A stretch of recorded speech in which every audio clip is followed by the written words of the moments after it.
Hello दोस्तों, आज हम भारत के प्रमुख गवर्नर जनरल और वाइसराय पढ़ेंगे, जिसमें सभी गवर्नर जनरल जनरल और वाइसराय शामिल किए गए। उनके कुछ प्रमुख प्रमुख कामों को भी उन्हें शामिल किया है।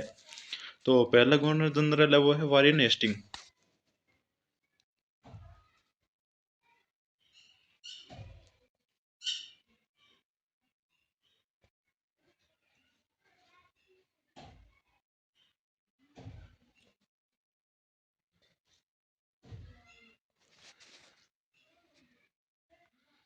ये जो गवर्नर जनरल बना था वो बना था 1773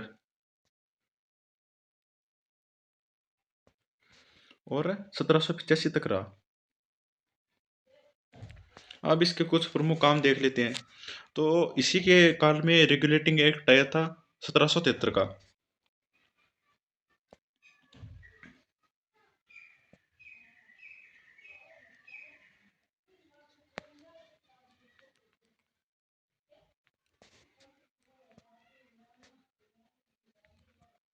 रेगुलेटिंग एक्ट 1773। तो ये रेगुलेटिंग एक्ट जो है वो ब्रिटिश संसद का भारत में पहला प्रत्यक्ष हस्तक्षेप था। भारत में जो ब्रिटिश संसद है उसने प्रत्यक्ष तौर पे हिस्सेदारी जो है वो रेगुलेटिंग एक्ट 1773 के तहत ली थी। इसके अंदर मतलब बहुत सारा किया गया, जैसे कि बंगाल के गवर्नर जनरल को भारत का गवर्नर जनरल बनाया गया। मुंबई और मद्रास के गवर्नर जनरल थे वो जो बंगाल के गवर्नर जनरल था उसके नीचे काम करेंगे या अधीन होकर काम करेंगे। तो इसके अंदर इतना ही लिया गया है। इसमें मतलब खास तौर से तो कंपनी के हाथों से राजनीतिक सत्ता जो है वो ब्रिटेन की संसद ने अपने हाथों में ले ली। रेगुलेटिंग एक्ट का मतलब सीधा सा यही है। इसमें दो चीज बनती है, एक तो ये कि जो बंगाल का गवर्नर जनरल है उसे सारी शक्तियां दे दी गई। जो मद्रास और मुंबई का गवर्नर जनरल था वो अब बंगाल के गवर्नर जनरल के अधीन काम करेंगे। और जो कंपनी से राजनीतिक सत्ता है वो ब्रिटिश सरकार ने अपने हाथों में ले ली। अब इसी के काल में पिट्स इंडिया एक्ट आया था।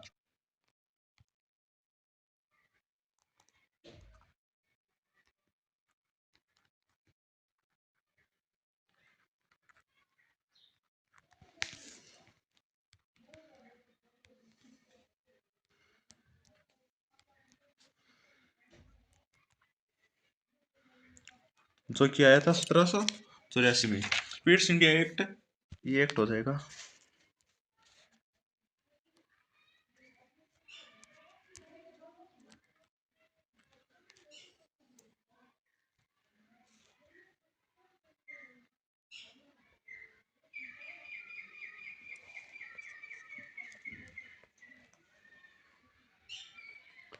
तो पिट्स इंडिया एक्ट के तहत जो कंपनी द्वारा भारत के जो अलग अलग राज्य थे जिन्हें कुछ को हड़प नीति के द्वारा लिया गया, कुछ में कुशासन की नीतियां लगाई गई।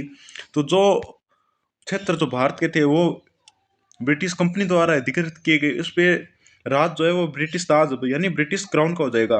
और ये इस एक्ट के तहत ये वैधानिक दस्तावेजों के द्वारा स्वामित्व घोषित किया गया। इस एक्ट के तहत इतना ही हुआ। इसके बाद रोहिला युद्ध हुआ जो कि 1774 में हुआ।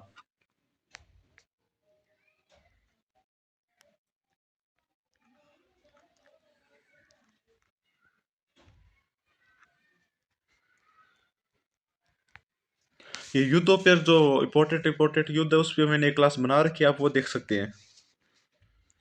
अब इसी के काल के अंदर पहला मराठा युद्ध जो है जो हुआ वो इसी के शासन काल के दौरान हुआ। और इसी के शासन काल के इसी के शासन काल में जो दूसरा मैसूर युद्ध है वो हुआ था। तो पहला मराठा युद्ध हुआ था 1775 से 82।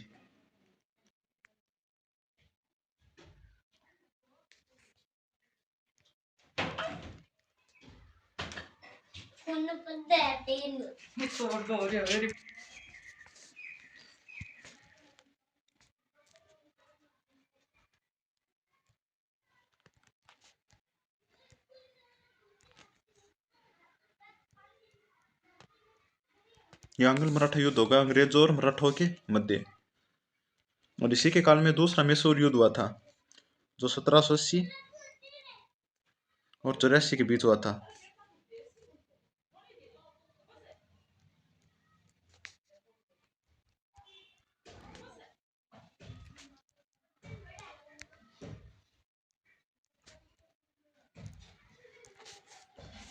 अब हम जो ये पहला ये आंग्ल मराठा युद्ध है जो 3 हुए थे, और आंग्ल मैसूर युद्ध जो 4 हुए थे, ये मतलब युद्ध नहीं, इसे मतलब हम संघर्ष कहेंगे जो लंबे टाइम तक चले थे। तो हम पहले आंग्ल मराठा युद्ध देख लेते हैं। इसमें 3 हुए थे, उसमें पेशवा कौन कौन थे, गवर्नर जनरल कौन कौन थे, और कौन सी संधि हुई थी, ये इंपॉर्टेंट है। मराठों के शासनकाल से एसएससी के सभी एग्जाम में कोई ना कोई क्वेश्चन तो जरूरी उठता है।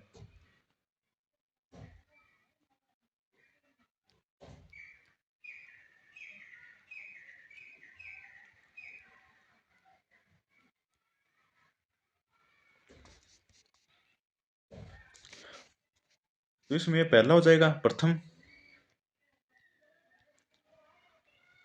तो यह था 1775 से 82 के बीच। और इसमें पेशवा थे जो माधवराव जो थे वो इसमें पेशवा थे इस युद्ध में। जो मराठाओं के पेशवा थे वो माधवराव थे।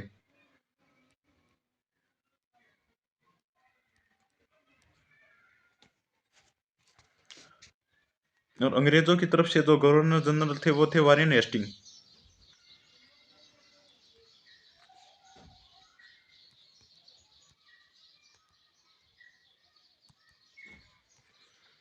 और इस युद्ध के परिणाम स्वरूप जो है वो सालबाई की संधि हुई थी 1782 में।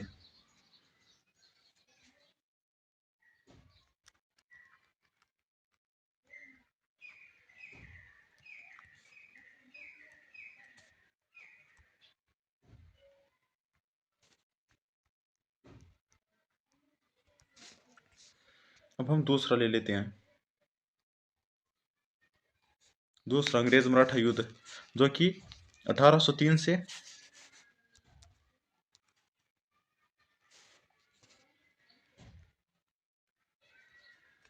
1806 के बीच में चला, जो 3 साल चला। और इसके अंदर पेशवा जो थे वो थे बाजीराव द्वितीय। और जो तीसरा आंग्ल मराठा युद्ध है उसके अंदर भी पेशवा बाजीराव द्वितीय ही रहेंगे।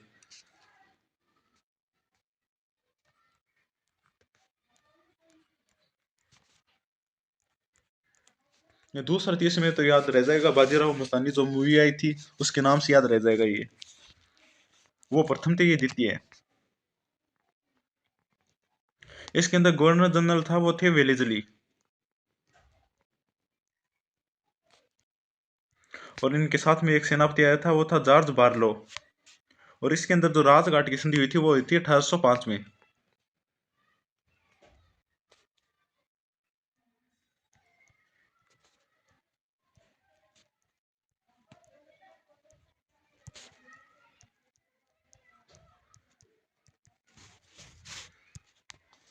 अब तीसरा मराठा अंगल युद्ध देख लेते हैं।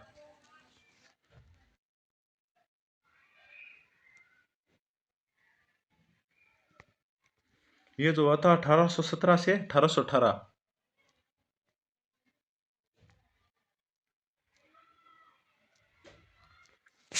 और इसमें भी जो पेशवा थे मराठाओं के वो थे बाजीराव द्वितीय।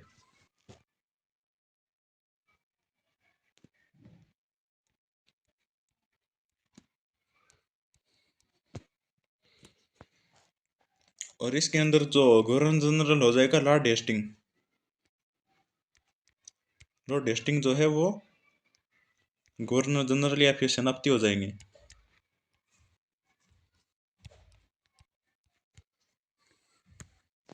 और इसके तहत पूना की संधि हुई थी, जो कि 1817 ईस्वी में हुई थी, पूना की संधि।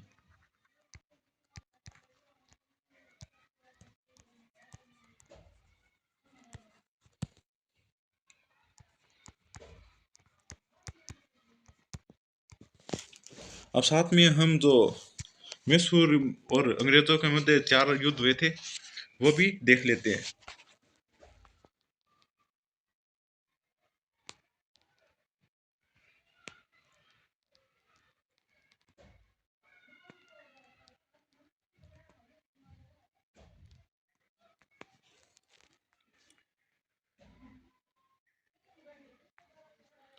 प्रथम युद्ध जो है वो हुआ था 1767 से 69। इसमें मैसूर के जो शासक है वो पहले और दूसरे युद्ध के अंदर तो रहते हैं हैदर अली, और तीसरे और चौथे युद्ध के अंदर रहे थे टीपू सुल्तान।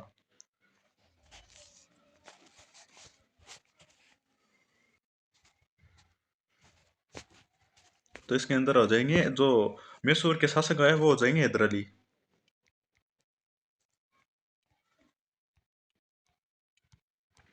पहले और दूसरे युद्ध के अंदर हैदर अली, तीसरे और चौथे के अंदर टीपू सुल्तान। तो ये आसानी से याद हो जाएगा। और गवर्नर जनरल हो जाएंगे वेरे, इसके अंदर गवर्नर जनरल है वो जो हो जाएंगे वेरेस्ट।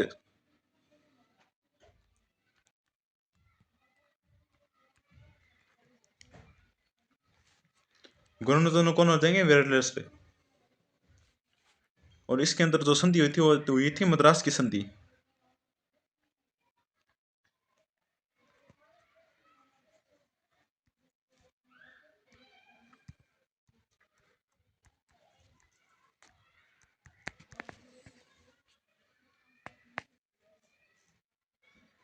इसके अंदर जो हैदर अली है वो दक्षिण भारत का जो प्रथम शासक था जो अंग्रेजों से पराजित नहीं हुआ। यानी इस युद्ध के अंदर जो हैदर अली है वो विजय हुआ था। तो दक्षिण भारत का पहला, मतलब ये क्वेश्चन जरूर बनेगा। बहुत बार ऐसे से पूछा गया कि हैदर अली दक्षिण भारत का प्रथम शासक था जो अंग्रेजों से पराजित नहीं हुआ। ठीक है, आप द्वितीय युद्ध देख लेते हैं हम।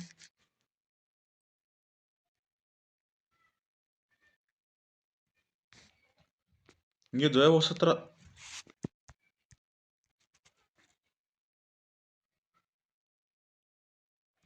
1780 से 84 ईस्वी के मध्य हुआ था। इसके अंदर भी मैसूर का शासक कौन हो जाएगा, हैदर अली।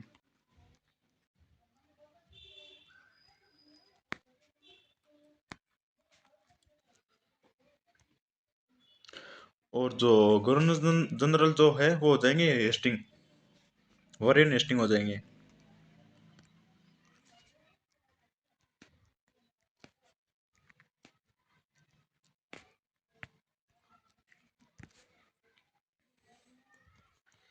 और संधि जो है वो मंगलोर की संधि हुई थी।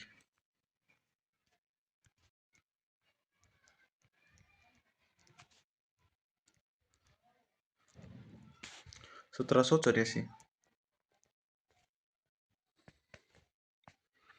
इस युद्ध के अंदर जो हैदर अली है उनकी मृत्यु हो गई, जिसके पश्चात जो टीपू सुल्तान है उनके नेतृत्व में अगले जो युद्ध लड़े गए। इस युद्ध में हैदर अली की मृत्यु हो गई थी।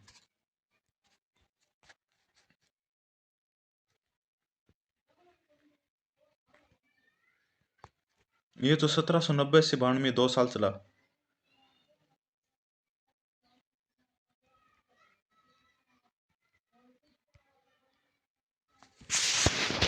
तीसरे और चौथे में जो मैसूर के शासक हैं वो हो जाएंगे टीपू सुल्तान।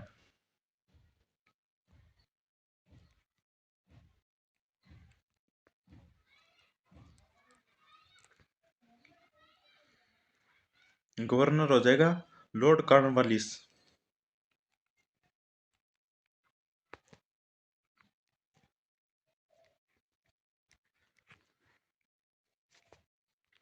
और इसके अंदर जो है वो श्रीरंगपट्टनम की संधि हुई थी 1792 में।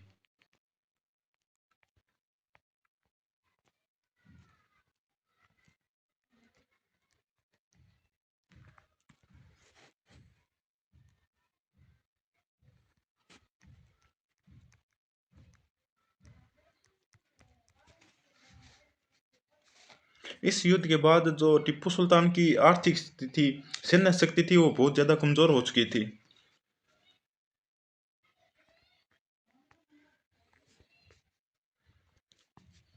ये अंतिम में अंग्रेजों और मैसूर के मध्य युद्ध है, मैसूर शासकों के मध्य या फिर टीपू सुल्तान के मध्य, जो कि 1799 में हुआ था।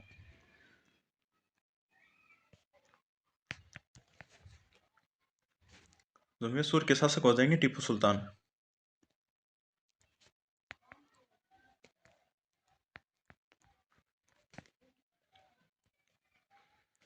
और गवर्नर जनरल हो जाएंगे वेलेजली।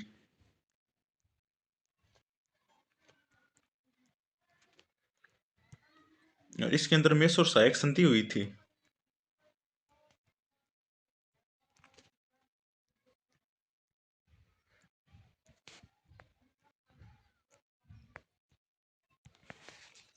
वैसे ये चारों युद्ध सेम से ही है, जिसमें हैदर अली पहले और दूसरे युद्ध में हैदर अली थे, और दूसरे युद्ध के अंदर हैदर अली की मृत्यु हो गई थी।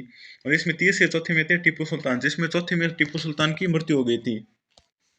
और टीपू सुल्तान की मृत्यु के बाद मैसूर में वाडियार वंश की स्थापना हो गई थी, जो पहले भी वाडियार वंश था। और जो वाडियार वंश था वो अंग्रेजों की कठपुतली की तरह शासन किया करता था यहाँ पे,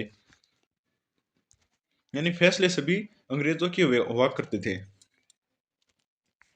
अब हम दूसरा जो गवर्नर जनरल है उस पे आते हैं।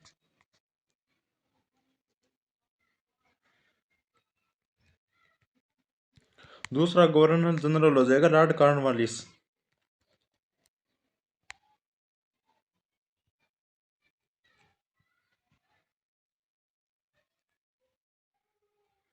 गवर्नर जनरल और वाइसराय से इससे बाहर कोई क्वेश्चन नहीं आएगा, एक भी क्वेश्चन इससे बाहर नहीं आएगा।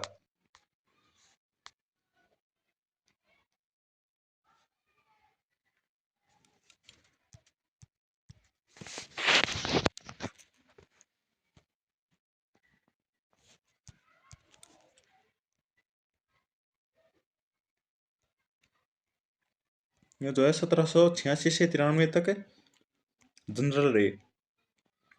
इन्हीं के काल में तीसरा मैसूर युद्ध हुआ था, जो 1790-92 में और श्रीरंगपट्टनम की संधि हुई थी।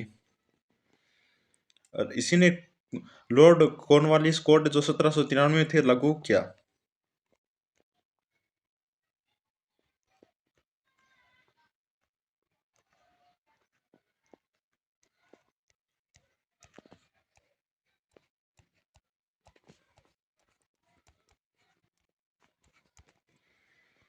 और बंगाल के अंदर स्थायी बंदोबस्त लागू किया।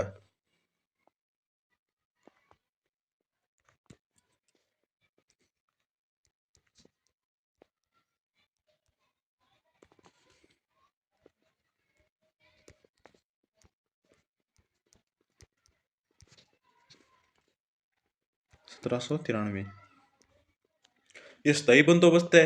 रियायतवाड़ी स्थायीवाड़ी जो है वो हम अगली क्लास के अंदर तीनों साथ में पढ़ेंगे, और कौन से राज्य में किस किस ने लागू किए।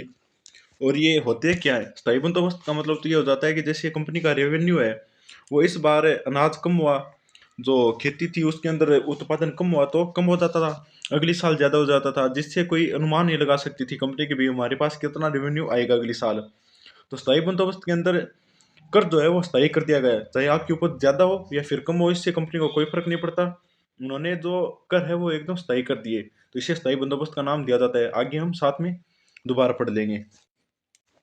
अब जो है वो हम तीसरे गवर्नर जनरल को पढ़ेंगे, और ये स्थायी वार्ड ये बंदोबस्त है, ये अगली क्लास के अंदर हम डिटेल से पढ़ेंगे।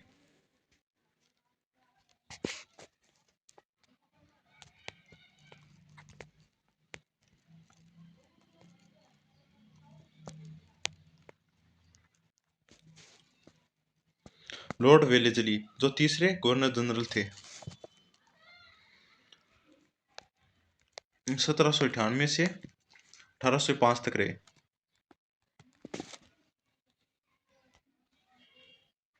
इन्होंने सहायक संधि प्रणाली का परिचय दिया जो कि 1798।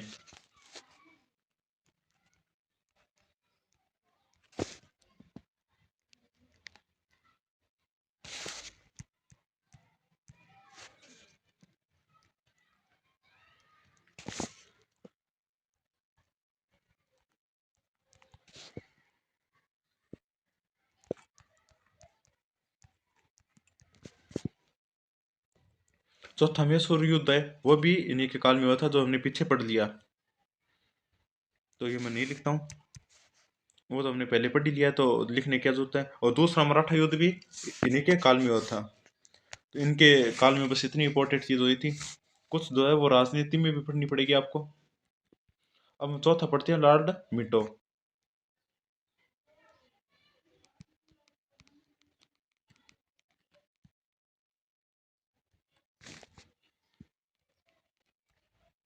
ये 1807 से 13 के बीच रहे। इन्होंने महाराणा रणजीत सिंह के साथ अमृतसर की संधि की थी 1809 में।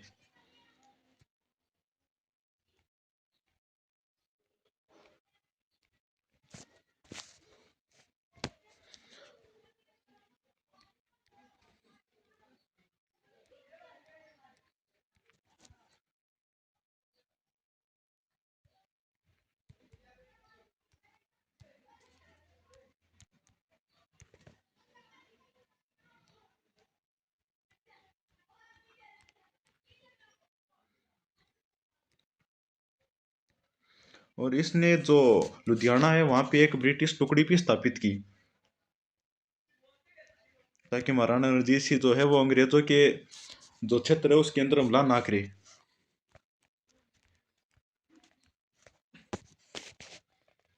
5 नंबर पर आ जाएगा लॉर्ड हेस्टिंग।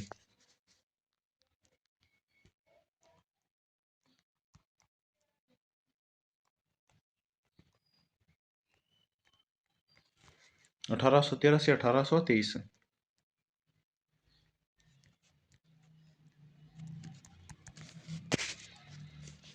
इसी के शासनकाल में एग्लो नेपाल युद्ध, यानी नेपाल के साथ इसने युद्ध किया था और सुगोली की संधि की थी, पर नेपाल जो है वो आजादी रहा।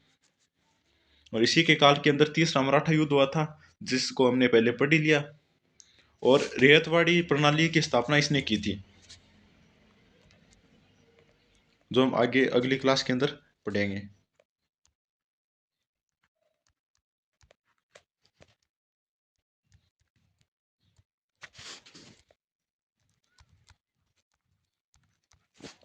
उनके अंदर राज्य भी पूछे जा सकते हैं, या फिर दिशाओं के अनुसार, जैसे उत्तर भारत में कौन सी स्थायी बंदोबस्त की प्रणाली थी, या फिर जो दक्षिण भारत था उस हिसाब से भी क्वेश्चन पूछे जाते हैं, तो हम साथ में पढ़ेंगे तीनों को। 6 नंबर पर आ जाएंगे ए मास्टर्स।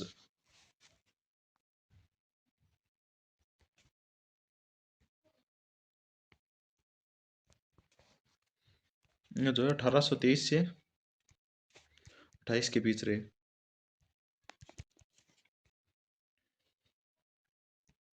और इसी के काल के अंदर जो पहला ब्रह्मा युद्ध था वो हुआ था।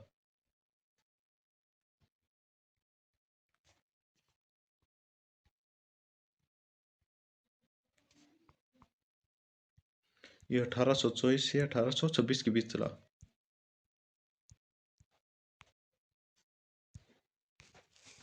साथ में जो है वो हो जाएंगे वेलेजली, नहीं साथ का हो जाएगा विलियम बेटिंग।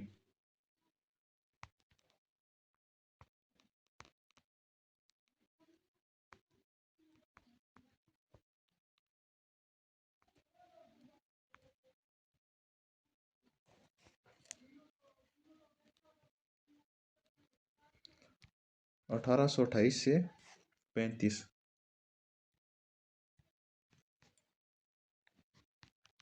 इन्होंने जो है सती प्रथा को बंद किया था। सती प्रथा का उन्मूलन किया था 1829 में।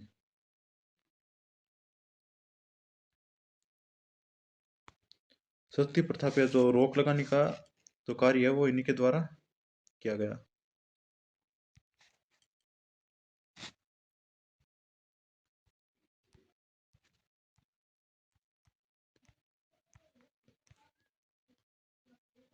इसके अंदर जो स्त्री थी उसको पति के साथ ही चिता पे जला दिया जाता था, कोई ड्रग्स वगैरह देकर।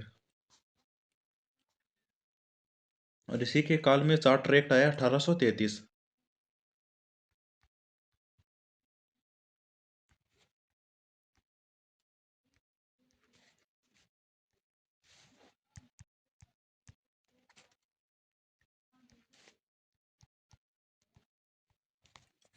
जो ब्रिटिश क्राउन है उन्होंने ये एक्ट जो है वो टाइम टाइम पर यहाँ पे भारत में भेजते रहे।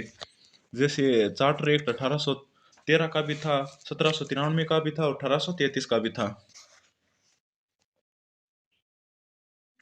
और इस एक्ट के तहत जो ब्रिटिश सरकार है उसका आधिपत्य भारत के संपूर्ण क्षेत्र पे संपूर्णतया निरंतर हो गया। जैसे कि कंपनी से जो है शक्तियां, सैन्य शक्तियां, सभी का नियंत्रण जो है वो ब्रिटिश सरकार ने अपने हाथों में ले लिया था।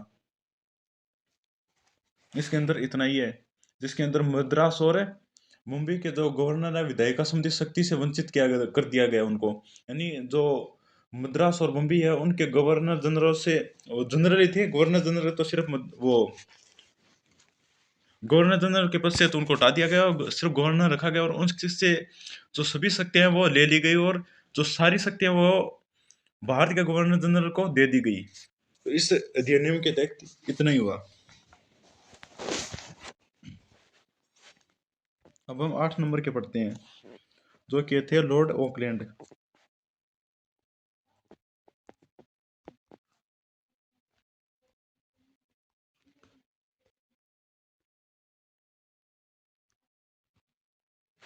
ये जो चार्टर एक्ट थे, ये एक्ट आते थे वो थोड़े थोड़े सुधार के लिए आते थे। इसके अंदर एक धारा 87 भी आई थी। धारा 87 के तहत जो चार्टर एक्ट था उसके अंदर धारा 87 लाई गई, जिसके अंदर जो हमारे वर्णों का आधार पे जो सरकारी पदों पे चयन होता था उसके भेदभाव को पूर्णतः समाप्त कर दिया गया।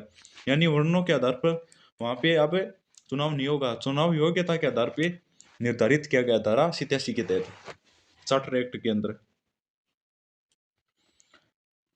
इसका काल रहा था 1836 से 42, और इसके शासनकाल के अंदर पहला अफगान युद्ध हुआ था।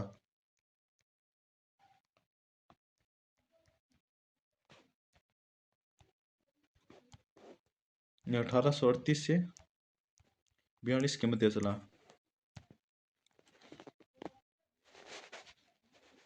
9 नंबर पर आ जाएगा लॉर्ड हार्डिंग, 1844 से 48।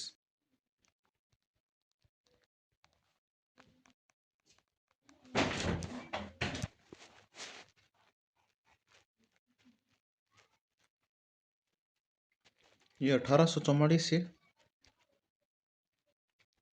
48 के मध्य रहा। इसमें जो है वो पहला सिख अंग्रेजों सिख के युद्ध मध्य युद्ध हुआ था। वो कन्या भ्रूण हत्या पर रोक लगाई इसने। जो पहला सिख और अंग्रेजों के मध्य युद्ध हुआ था वो तो हमने पढ़ लिया। ये लिख लेते हैं, कन्या भ्रूण हत्या पर रोक।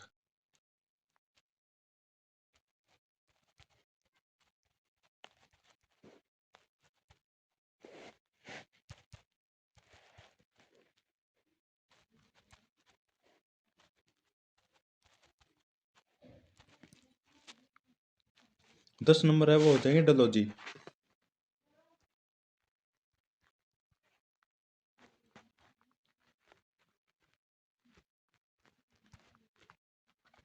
आप मेरे टेलीग्राम चैनल से जुड़ के आपके मन में अगर कोई सवाल हो तो वो आप पूछ सकते हैं, इस टॉपिक से संबंधित या फिर किसी भी टॉपिक से संबंधित।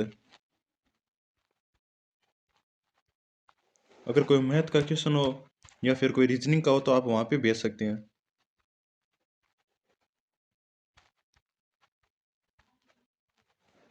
यहाँ पे तो लाइव क्लासेज आप जो सब्सक्राइब करेंगे तब आएगी, लेकिन वहाँ पे आप सवाल पूछ सकते हैं। लॉर्ड डलहौजी के काल के अंदर दूसरा जो सिख अंग्रेज युद्ध हुआ था 1848 से 49 के बीच, वही हुआ था। और दूसरा जो इसके अंदर शासन काल में है, जो बर्मा का जो निचला हिस्सा था उसे अधिकृत कर लिया गया, जो 1852 में किया।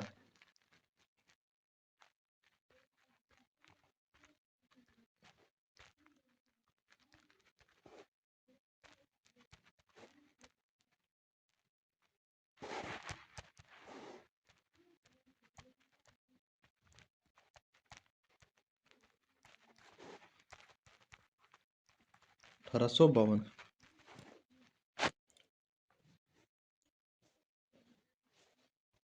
इसने व्यापकता के सिद्धांत को परिचित करवाया।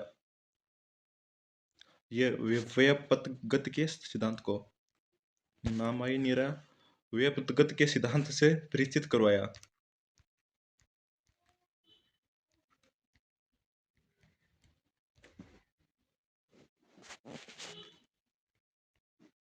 वुड डिस्पेच जो है वो 1854 में इसी के शासनकाल में दिया गया।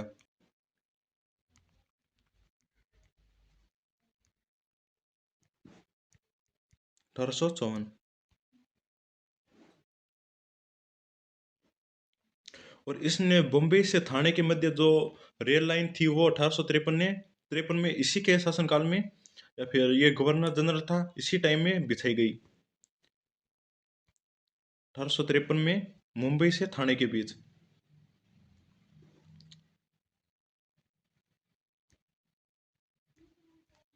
बॉम्बे से ठाणे।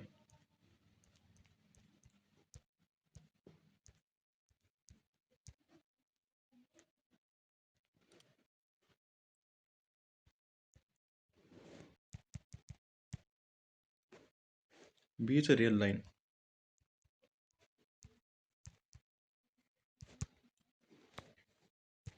यानी 1853 में इसने मुंबई और थाने के बीच में जो रेल लाइन वो बिछाई थी।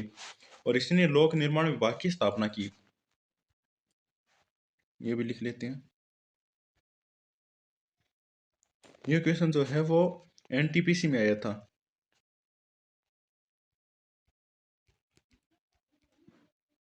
लोक निर्माण विभाग की स्थापना।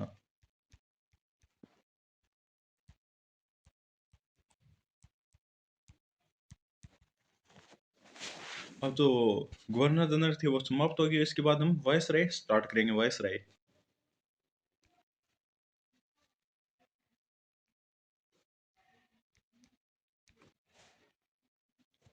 ये 11 नंबर मान लिया, 1 नंबर हो जाएगा वायसराय है, वो हो जाएगा कैनिंग।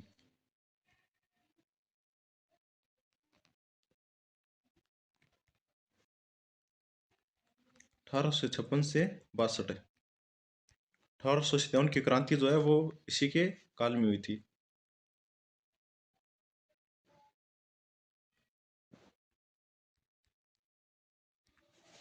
पहले कैनिंग की और काम पढ़ लेते हैं, उसके बाद हम 1857 की क्रांति भी थोड़ी पढ़ेंगे। मतलब पूरी क्रांति तो नहीं पढ़ी जा सकती, पर थोड़ा जो इसके बारे में हम परिचय लेंगे। इसने भारत सरकार अधिनियम आया 1858।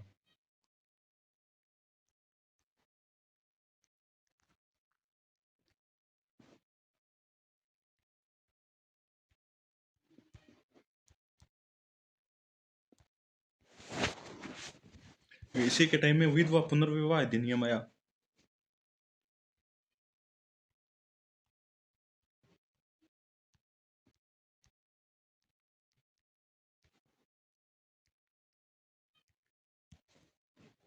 ये 1861 है। भारत दंड संहिता 1858।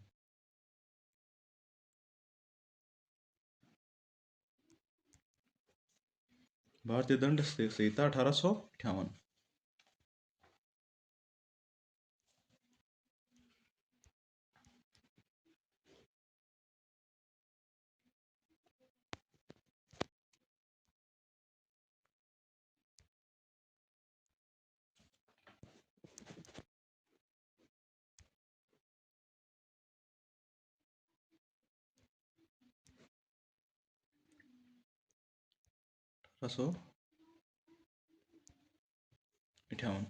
अब जो है हम 1857 की क्रांति के बारे में पढ़ लेते हैं। ज्यादा तो नहीं पर थोड़ा ही पढ़ेंगे। 1857।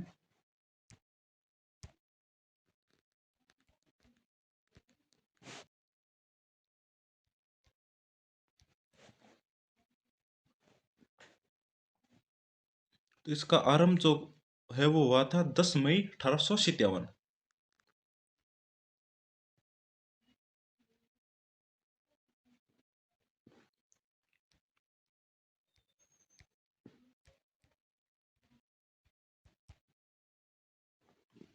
तो ये जो है वो मेरठ की जो तीसरी बंगाल लाइट कैलिबरी थी, या फिर बंगाल की जो तीसरी छावनी थी, वहाँ के सिपाहियों ने इसे शुरू किया। और ये दूसरे दिन सिपाही जो है वो दिल्ली पहुंच गए।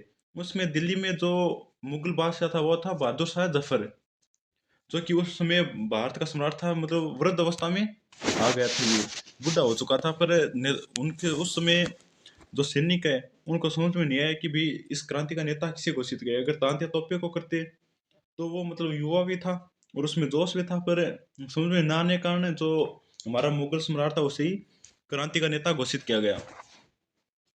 तो बहादुर शाह जफर ने भी इसके लिए हाँ भर दी। उसके बाद सरकार, जो ब्रिटिश सरकार थी, उसने इसे रंगून भेज दिया गया।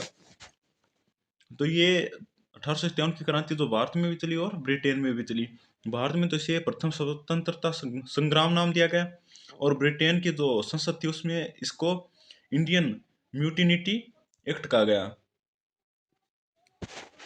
इसके अंदर जो वॉयसराय था वो किनिंग था, और जो क्रांति का नेता था वो था सम्राट बहादुर शाह जफर। ये लगभग भारत के सभी क्षेत्रों में हुई थी, जैसे दिल्ली, लखनऊ, इलाहाबाद, झांसी, ग्वालियर, बरेली, बिठूर और कानपुर एक ही हैं जिसमें नाना साहब ने किया। दिल्ली में तो बहादुर शाह जफर द्वितीय या फिर बहादुर शाह द्वितीय हो जाएंगे, और उनके सेनापति थे वो थे बख्त खां। तो दिल्ली के अंदर तो इंपॉर्टेंट हो जाएंगे बहादुर शाह जफर और बख्त खां। लखनऊ के अंदर बेगम हजरत महल, और नवाब जो थे वहाँ के वो थे वाजिद अली। और इलाहाबाद के अंदर हो जाएंगे लियाकत अली। ऐसे ही बिठूर के अंदर या फिर कानपुर के अंदर नाना साहिब थे।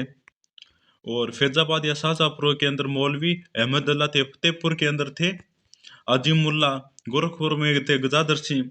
मुरादाबाद में थे अब्दुल अली खाना। सुल्तानपुर में थे सईद हसन। ऐसे पूरे भारत में ये फिर पंजाब के अंदर थे गुरु राम सिंह।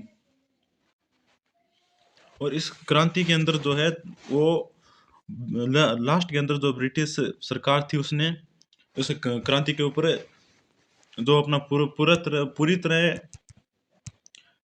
कंट्रोल जो था वो ले लिया था। मतलब ये क्रांति सफल नहीं हुआ उसकी। अब इसके बाद हमें अगला जो वॉइस रहे उसे पढ़ते हैं।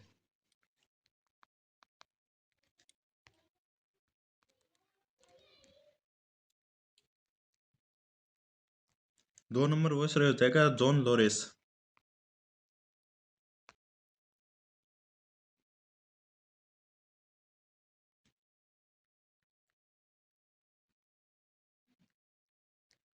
क्रांति हम पूरी में बोल के तो मैंने लगभग बता दी।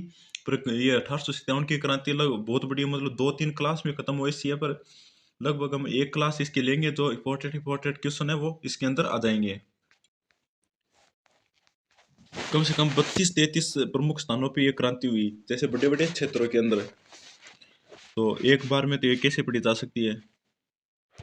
लेकिन इस क्रांति के मुख्य कारण जो थे वो अपनी सीमाओं को, जो सैन्य शक्ति थी उसको बढ़ाना, और जो अन्य भारतीय राज्य थे उनको हड़पना, जैसे गोद निषेध प्रथा, कुशासन की नीति, इन सभी कुकृत्यों से जो हमारे भारत के जो राज्य थे उनको हड़पा, इसके लिए ये क्रांति हुई। या फिर जो किसानों पे है उनका शोषण हुआ, जिससे किसान भी असंतोष थे। और मेन जो थी वो गाय की चर्बी वाली कारतूस, जिससे सैनिकों में भी असंतोष था। इसके काल के अंदर भूटान युद्ध हुआ था।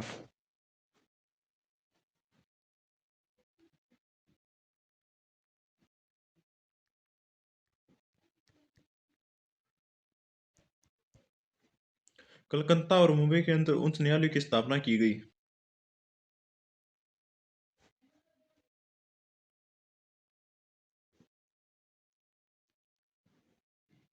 कलकत्ता और मुंबई में उच्च न्यायालय की स्थापना।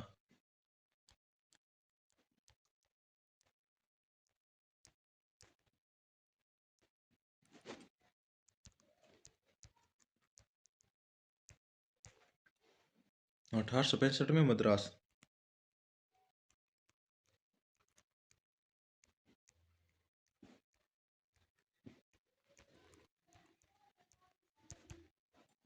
और इसी के काल में अकाल आयोग का गठन किया गया। अकाल आयोग।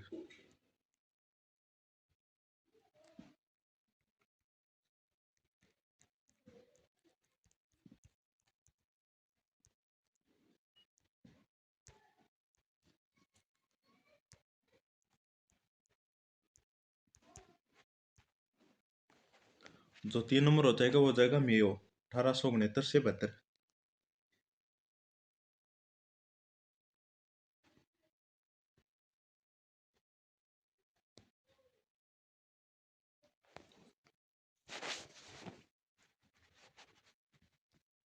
इसने भारत में सांख्यिकी सर्वेक्षण की स्थापना की। कृषि और वाणिज्य विभाग की स्थापना की।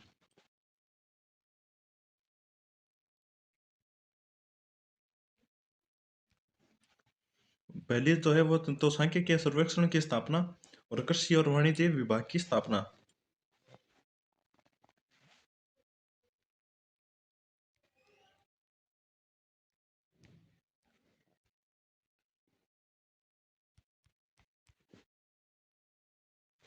19 विभाग की स्थापना की। और इसी के काल में 1871 के अंदर भारत की प्रमुख जनगणना की गई। 1871 में भारत की जनगणना।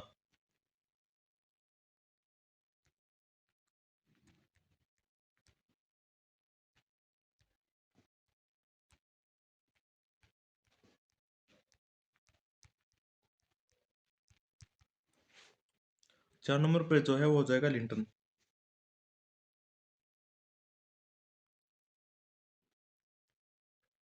1876 से 80।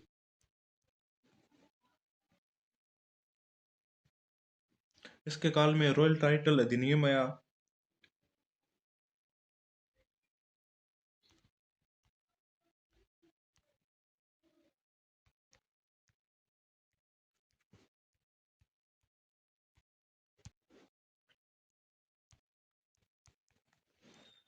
इसके बाद जो ए क्लास है वो अधिनियमों की भी हम साथ में बना लेंगे। शस्त्र अधिनियम आया।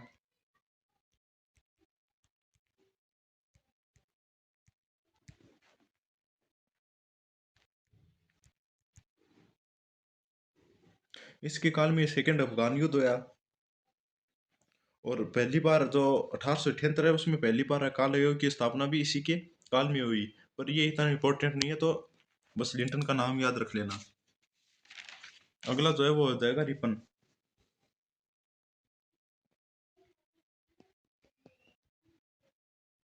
1880 से 83।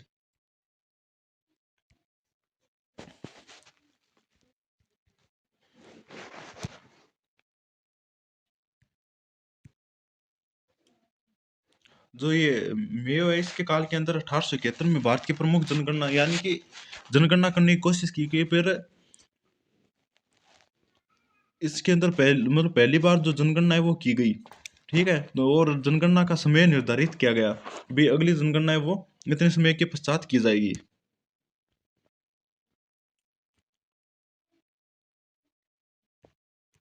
और रिपन में है जो रिपन के शासनकाल है उसके अंदर तो पहली जनगणना की गई थी, और इसके अंदर पहली नियमित जनगणना की गई थी। तो ये याद रखना, पहली बार जनगणना जो है वो मेयो के काल में की गई 1771।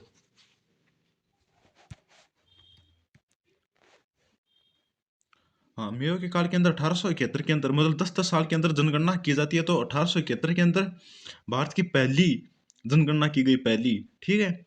और जो रिपन है इसके काल के अंदर भारत की पहली नियमित जनगणना की गई, यानी जस्ट 10 साल के बाद। तो हम लिख लेते हैं पहली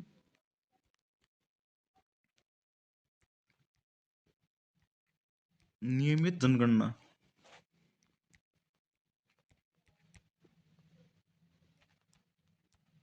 वो 71 में थी, तो ये कितनी में हो जाएगा? 1881। 82 के अंदर स्थानीय स्वशासन लागू कर दिया गया।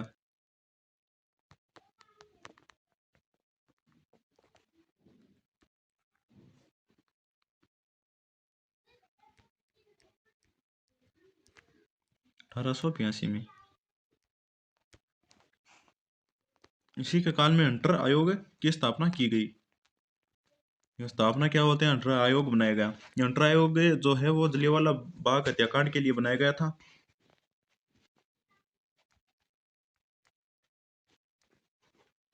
और ये यार जो आयोग बनाया गया हंटर, ये पूरी तरीके से फर्जी था। इन्होंने जो है वो अपनी रिपोर्ट गलत गलत लिखी। और इसी के काल में इल्बर्ट बिल विवाद हुआ।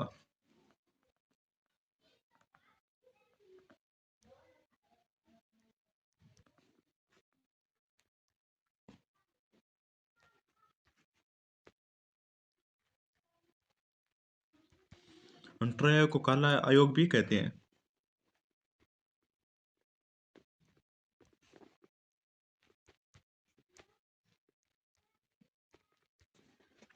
रिपन को भारत का उद्धारक भी कहा जाता है।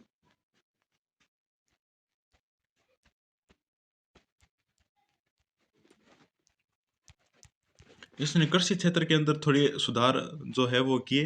मतलब कृषि क्षेत्र के अंदर तो इसने अच्छे सुधार किए, पर अब आप देख सकते हैं, आपने पढ़ा है अंग्रेजों ने कुछ खास तो क्या नहीं, लुटा ही लुटा है भारत को। पर कृषि के क्षेत्रों में इसने अच्छे सुधार किए हैं। अगला जो है वो जाएगा डफरिन।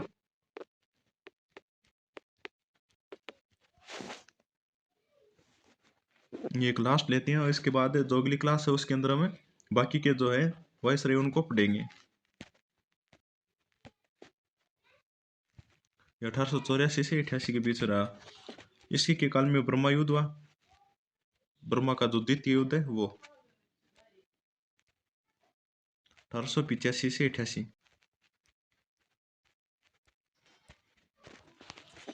और इसी के काल के अंदर जो है वो कांग्रेस की स्थापना हुई थी 1885।